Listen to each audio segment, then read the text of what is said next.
नमस्ते नमस्कार साथीहरु, पुनः पनि स्वागत छ हजुरलाई मेरो युट्युब च्यानल मेरा टिप्स एन्ड ट्रिक्समा र पुनः पनि एउटा नयाँ भिडियो र नयाँ जानकारीका साथ उपस्थित भइसकेको छु।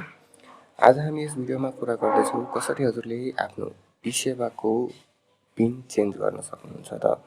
इसेवाको जसलाई एमपिन भनिन्छ अर ट्रान्जेक्सन पासवर्ड पनि भन्न सक्नुहुन्छ। यो पिन भन्न सक्नुहुन्छ 4 डिजिटको। त्यो पिन कसरी चेन्ज गर्न सकिन्छ त त्यसकै बारेमा हाम्रो यो भिडियो रहेको छ। यदि हजुर पनि यसको बारेमा जान्न चाहनुहुन्छ भने भिडियोलाई अन्त्यसम्म हेरेर साथ दिनुहोला। र अब लागौं हामी भिडियोतर्फ। सर्वप्रथम हजुर आफ्नो मोबाइलमा रहेको इसेवा एपमा आउनुहोला र लगइन हुनुहोला।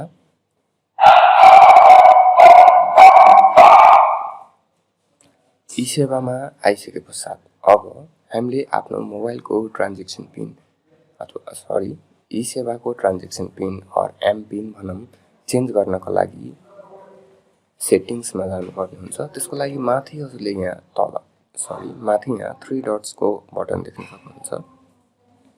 यो 3 डट्समा हजुरले क्लिक गर्नुपर्ने हुन्छ र यहाँबाट हजुर सेटिङमा जानुहोला।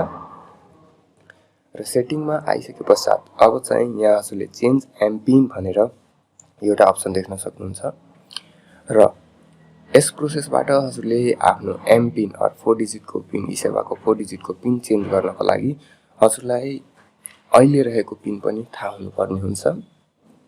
र यसमा सबभन्दा पहिले त अब करेन्ट एमपिन के रहेको छ त हजुरको इसेवाको करेन्ट ट्रान्जेक्सन पिन के रहेको छ त्यो पिन राख्नु होला।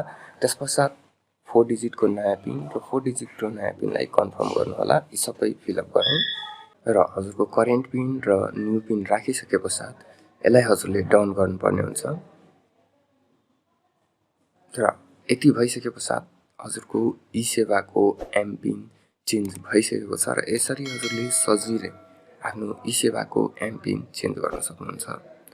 हस्त हामी फेरि पनि एउटा अर्को भिडियो र अर्को जानकारीका साथ पक्कै पनि भेट्नेछौँ। त्यतिन्जेलको लागि धन्यवाद। Bye bye.